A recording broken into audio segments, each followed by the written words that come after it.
Improper integrals. Improper integrals over unbounded intervals. Suppose that f is continuous on the closed interval from a to infinity. We want to give meaning to the integral of f from a to infinity. We can do this by considering an arbitrary right endpoint b greater than a, integrating from a to b, and then taking the limit as b goes to infinity. So we define the integral from a to infinity of f of x dx to be the limit as b goes to infinity of the integral from a to b of f of x dx, provided the limit exists. And when the limit exists, we can interpret it as the signed area of the region with infinite length between the graph and the x-axis to the right of a. And we say that the improper integral converges if the limit exists and diverges if the limit doesn't exist. We immediately have a theorem that says that if the improper integral from a to infinity of f of x dx converges, then the limit as x goes to infinity of f of x must equal 0. In other words, for a convergent improper integral, the integrand must approach 0 as x goes to infinity. A useful equivalent statement is that if the limit as x goes to infinity of f of x is not 0, then the integral from a to infinity of f of x dx diverges. Think of this in the context of a positive function as indicated in the picture here. If the region between the graph and the x-axis does not become thinner and thinner as x goes to infinity, then there is no way that the area could be finite. Similarly, if f is continuous on a closed interval from minus infinity to b, we define the integral of f from infinity to b as follows. We think of an arbitrary left endpoint a less than b, integrate from a to b, and take the limit as a goes to minus infinity. So the integral from minus infinity to b of f of x dx equals the limit as a goes to minus infinity of the integral from a to b of f of x dx, provided the limit exists. And we speak of whether the limit exists in terms of the convergence or divergence of the integral. Also, if the limit as x approaches minus infinity of f of x is not 0, then this improper integral diverges. It's now a short step to defining the integral from minus infinity to infinity in the case where f is continuous for all x. We simply cut the integral in two by integrating from minus infinity to 0 and adding the integral from 0 to infinity, and the choice of 0 is completely arbitrary here. And this improper integral converges if and only if both of the improper integrals on the right side here converge.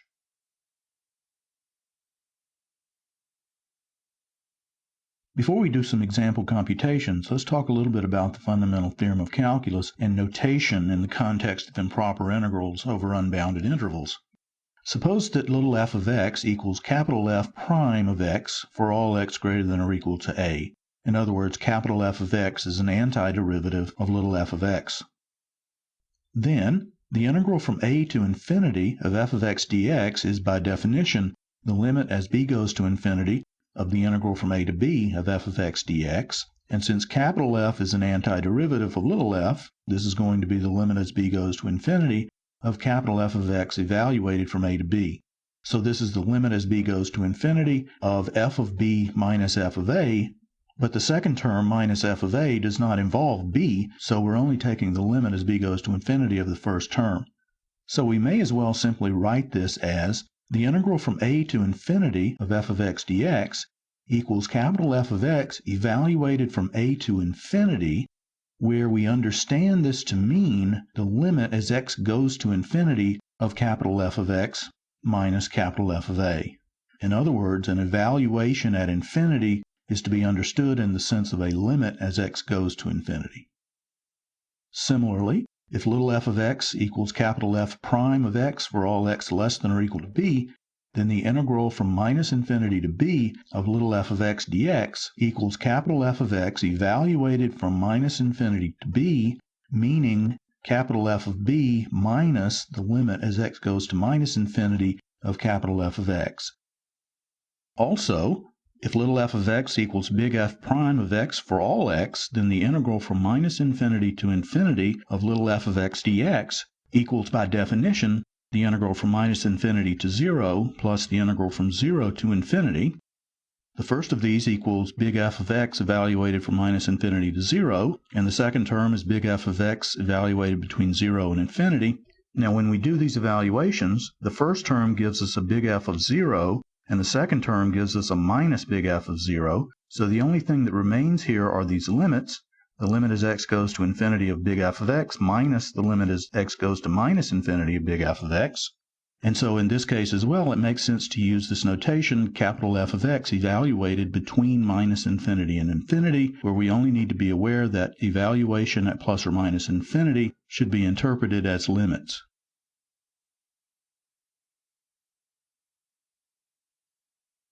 Examples. Let's compute the integral from 1 to infinity of 1 over x cubed dx.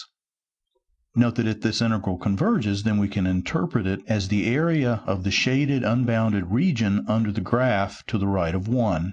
The integrand is x to the minus 3, so we antidifferentiate, getting minus 2 times x to the minus 2, and we'll evaluate that from 1 to infinity. Evaluation at infinity means take the limit as x goes to infinity of minus 2 over x squared, and then we subtract the value of minus 2 over x squared at 1, which is negative 2. Now as x goes to infinity, minus 2 over x squared approaches 0, and so we get 0 minus negative 2, or 2. Another example, the integral from 1 to infinity of 1 over the square root of x dx. Here's the picture. If this integral converges, then we can interpret it as the area under the graph to the right of 1. Notice that the integrand does approach 0 as x goes to infinity, but it does so much more slowly than 1 over x cubed does. Our integrand is x to the minus 1/2 power, so we antidifferentiate, getting 2 times x to the plus 1/2 power, and we evaluate from 1 to infinity. So we take the limit as x goes to infinity of 2 times the square root of x, and subtract the value at 1, which is 2, but the limit as x goes to infinity of 2 times the square root of x equals infinity, so this integral diverges, and because of the particular way it does diverge, it makes sense to say that its value is infinity.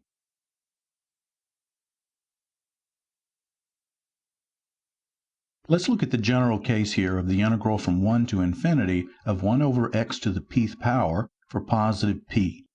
Each of the last two examples were of this type. If p is not equal to 1, then we compute as follows. Since the integrand is x to the minus p, an antiderivative will be x to the minus p plus 1 divided by minus p plus 1, and so we evaluate this between 1 and infinity. Factoring out 1 over 1 minus p, we have 1 over 1 minus p times the limit as x goes to infinity of x to the 1 minus p minus the value of x to the 1 minus p at 1, which is 1. So now let's see what we get for different values of p. What happens here is all about the exponent 1 minus p. If 1 minus p is negative, the limit will be 0, and the improper integral will equal 1 over 1 minus p times minus 1, or 1 over p minus 1. 1 over p is negative when p is greater than 1, so we have that the improper integral converges and equals 1 over p minus 1 when p is greater than 1. On the other hand, if the exponent 1 minus p is positive, then the limit as x goes to infinity of x to that power will be infinity. This tells us that the improper integral diverges to plus infinity when p is less than 1. Now what about the case of p equals 1? Then our antiderivative is the natural log of x, and evaluating between 1 and infinity means taking the limit of natural log of x as x goes to infinity and subtracting the natural log of 1, which is 0. But we know that the natural log approaches infinity as x goes to infinity, so the improper integral diverges to infinity when p is equal to 1. So now we have that the integral from 1 to infinity of 1 over x to the p diverges when p is less than or equal to 1. Let's remark here that the left endpoint 1 is only important to the value we get when the integral converges. The answer to the convergence or divergence question remains the same if that left endpoint is any positive number.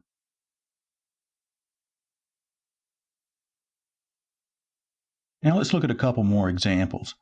Let's compute the integral from 0 to infinity of e to the minus x over 3 times cosine x dx. If this improper integral converges, then we can interpret its value as the signed area between the graph and the x-axis to the right of x equals 0. We can antidifferentiate e to the minus x over 3 times cosine x by integration by parts, but for the sake of brevity here, let's just assume that we've done that. The simplified result will be 3/10 times e to the minus x over 3 times 3 times sine x minus cosine x. So we evaluate this antiderivative between 0 and infinity. We'll factor out 3/10 and write this as 3/10 times the limit as x goes to infinity of e to the minus x over 3 times 3 sine x minus cosine x minus the value of that at 0, which is e to the 0 times 3 times sine of 0 minus cosine of 0, which ends up being a negative 1. Now, since the factor 3 sine x minus cosine x is a bounded function, the e to the minus x over 3 factor here causes the limit to be 0. So we have 3/10 times 1 for 3/10. Another example. The integral from minus infinity to infinity of dx over 1 plus x squared. If this improper integral converges, then we can interpret its value as the area under the graph of 1 over 1 plus x squared over the entire real number line. The integrand is an even function, so symmetry tells us that this integral will be equal to 2 times the integral from 0 to infinity of 1 over 1 plus x squared dx. Since 1 over 1 plus x squared is the derivative of the inverse tangent of x, we have 2 times the inverse tangent of x evaluated from 0 to infinity. This is 2 times the limit as x goes to infinity of inverse tangent of x minus the inverse tangent of 0, which is 0. Now, as x goes to infinity, the inverse tangent of x approaches pi over 2. So this equals 2 times pi over 2, or pi. So the area of the shaded blue region here is exactly the same as the area inside the unit circle.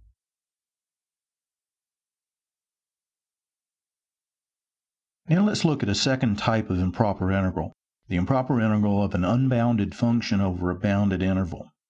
Suppose that f is continuous on the half-open interval consisting of numbers greater than a and less than or equal to b, and that f is unbounded as x approaches a from the right.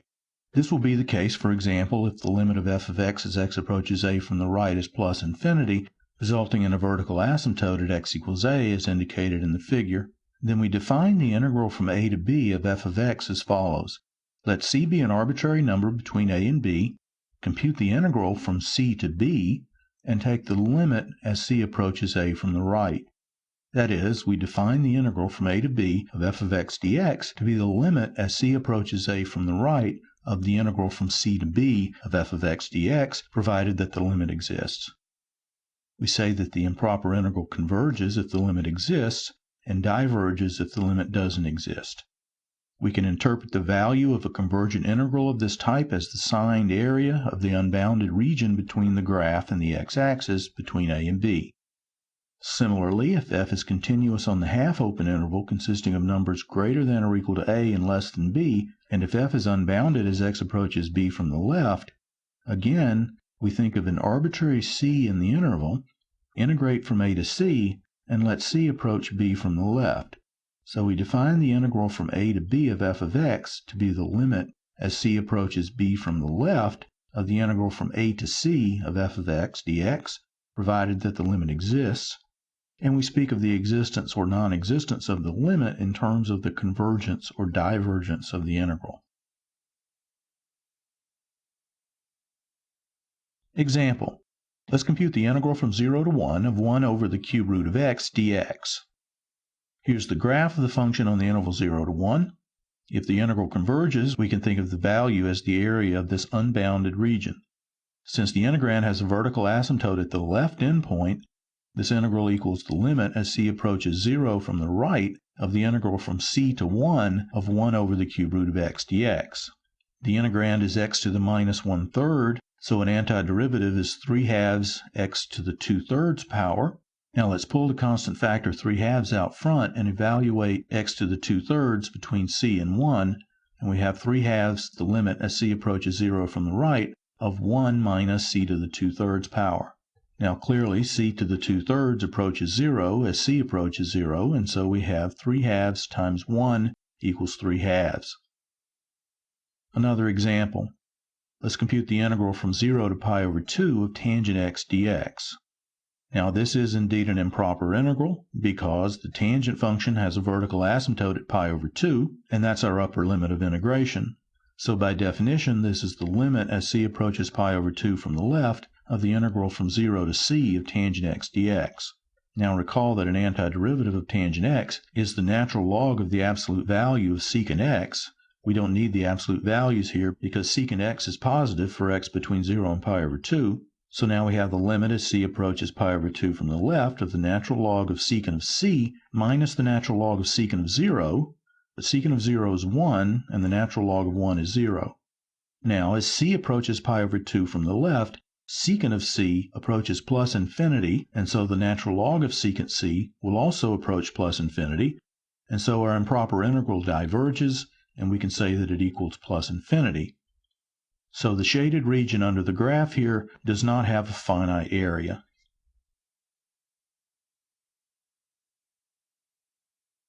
Some remarks with regard to the fundamental theorem of calculus and notation.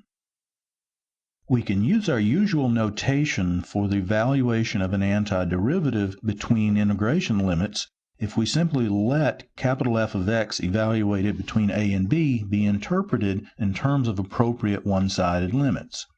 That is, f of b minus the limit as x approaches a from the right of f of x in the case where the integrand is unbounded as x approaches a from the right, the limit as x approaches b from the left of f of x minus f of a in the case where the integrand is unbounded as x approaches b from the left, or even the limit as x approaches b from the left of f of x minus the limit as x approaches a from the right of f of x in the case where the integrand is unbounded near both endpoints. In fact, it does no harm to think of evaluation between a and b in these terms in all cases, even when the integral is not improper. With this in mind, the calculations in the preceding examples now look like this. The integral from 0 to 1 of 1 over the cube root of x dx is equal to 3/2 times x to the 2/3 evaluated from 0 to 1, where since the integrand is unbounded near the left endpoint 0, we interpret this as 3/2 times 1 minus the limit as x approaches 0 from the right of x to the 2/3. That limit is 0, and so we end up with 3/2. The integral from 0 to pi over 2 of tangent x dx equals the natural log of secant x evaluated between 0 and pi over 2. Now, since the vertical asymptote is at the right endpoint pi over 2, this becomes the limit as x approaches pi over 2 from the left of the natural log of secant x minus the value at 0, which is 0. And that limit is plus infinity. So the point here is really very simple.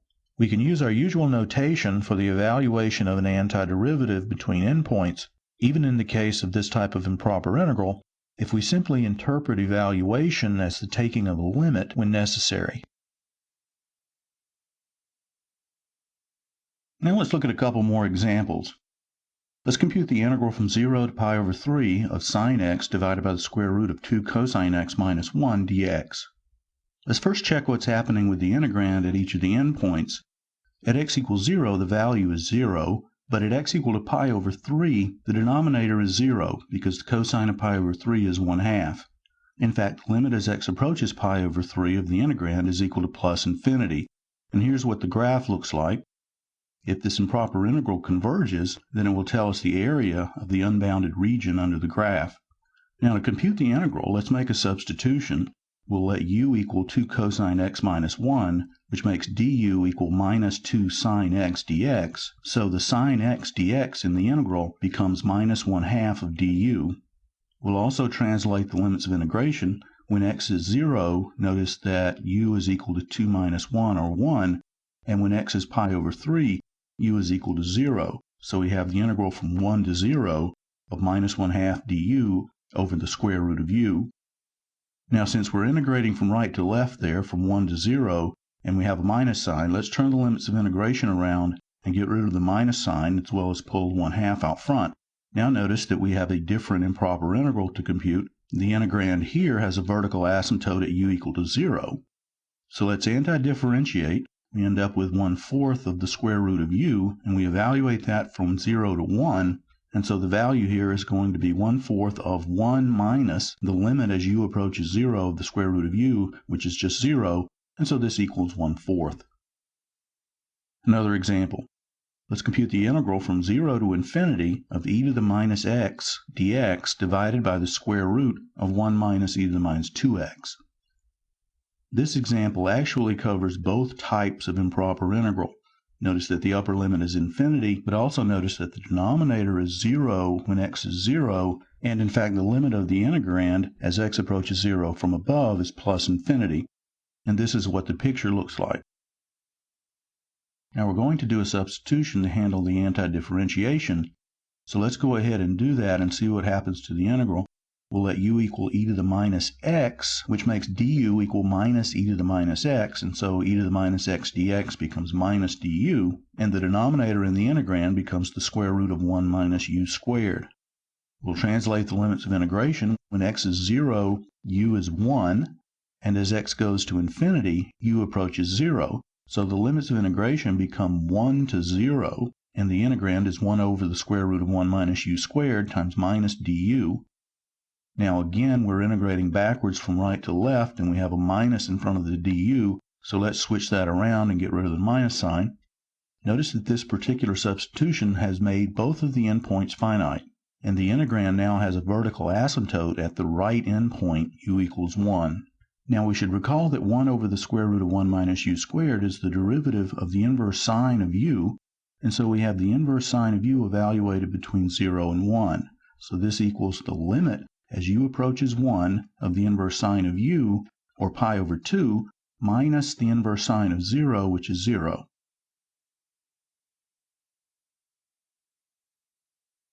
Let's now consider the general problem of the integral from 0 to 1 of 1 over x to the pth power dx, where p is positive. This is an improper integral because the integrand approaches infinity as x approaches 0 from the right. Now, if p is not equal to 1, then we do the antidifferentiation with the power rule. Since the integrand is x to the minus p, we get 1 over minus p plus 1 times x to the minus p plus 1, and that's evaluated between 0 and 1, where the evaluation at 0 is in terms of the limit as x approaches 0 from above. So we get 1 over 1 minus p times the value at 1, which is 1, minus the limit as x approaches 0 from above of x to the 1 minus p. So now let's see what happens. Everything depends on the exponent 1 minus p inside of the limit. If the exponent is positive, then that limit is 0, and so the integral equals 1 over 1 minus p. Now 1 minus p is positive precisely when p is less than 1. And if the exponent is negative, which happens if p is greater than 1, then that limit does not exist. So if p is greater than 1, we actually get infinity here. Now let's look at the case of p equals 1. The integral from 0 to 1 of 1 over x dx is equal to the natural log of x evaluated from 0 to 1, which is equal to the log of 1 minus the limit as x approaches 0 from the right of the natural log of x. Now log of 1 is 0, but that doesn't matter because the limit as x approaches 0 from the right of the natural log of x is minus infinity. And so we end up getting plus infinity here. And so this improper integral diverges to infinity when p is greater than or equal to 1. Now notice that this is just the opposite of what happened with the integral from 1 to infinity of 1 over x to the p dx, which diverged when p was less than or equal to 1 and converged when p was greater than 1. But in both cases, we have divergence when p is equal to 1. So let's think about both problems at the same time here. Let's look at f of x equal to 1 over x to the p, where p is positive, and think in terms of areas under the graph. If p is between 0 and 1, then we've learned that there's an infinite area to the right of 1 and a finite area between 0 and 1. When p is equal to 1, we've learned that we have an infinite area to the right of 1 as well as an infinite area between 0 and 1. And when p is greater than 1, we have a finite area to the right of 1 and an infinite area between 0 and 1. Let's finish up here with a brief discussion of a comparison test for convergence. Let's let the integral sign with the subscript I denote improper integration over an interval I, where that interval might be bounded or unbounded. And let's suppose that f and g are continuous functions on I, with 0 less than or equal to f of x less than or equal to g of x for all x in I. Then, if the integral over I of g converges, then so does the integral over I of f. In fact, we can also say that the integral over I of f is less than or equal to the integral over I of g.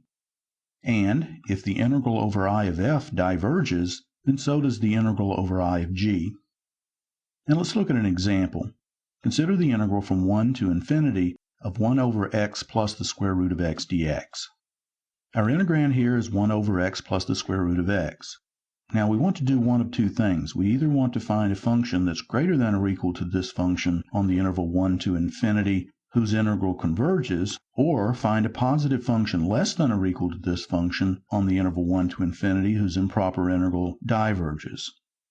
Now let's note that for x greater than or equal to 1, x plus the square root of x is always less than or equal to x plus x, or 2x. Therefore 1 over x plus the square root of x is greater than or equal to 1 over 2x, and that's a positive function for all x greater than or equal to 1. And we also know that the improper integral from 1 to infinity of 1 over 2x dx diverges, since the integral from 1 to infinity of 1 over x diverges.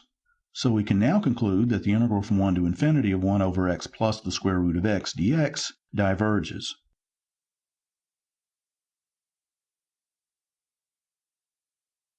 Now let's look at one more example. Consider the integral from 0 to infinity of 1 over the square root of x cubed plus x dx. We'd like to determine whether this improper integral converges or diverges. Now let's first notice that not only is the interval unbounded, the integrand has a vertical asymptote at x equals 0. So let's break the integral up into two pieces. Let's look at the integral from 0 to 1 and the integral from 1 to infinity. The integral from 0 to infinity will converge if and only if both of those two pieces converge. Now let's consider the first integral on the right, the integral from 0 to 1. And let's notice that the integrand is less than 1 over the square root of x when x is between 0 and 1. In fact, that's true for all positive x. And fortunately, we know that the integral from 0 to 1 of 1 over the square root of x dx converges, since that integrand is 1 over x to the p, where p is less than 1. Therefore, the integral from 0 to 1 of 1 over the square root of x cubed plus x dx converges. Now let's look at the integral from 1 to infinity. Now here we don't want to compare with 1 over the square root of x, because the integral from 1 to infinity of 1 over the square root of x diverges. But we can say that 1 over the square root of x cubed plus x is less than 1 over the square root of x cubed for all x greater than or equal to 1. And in fact, that's true for all positive x.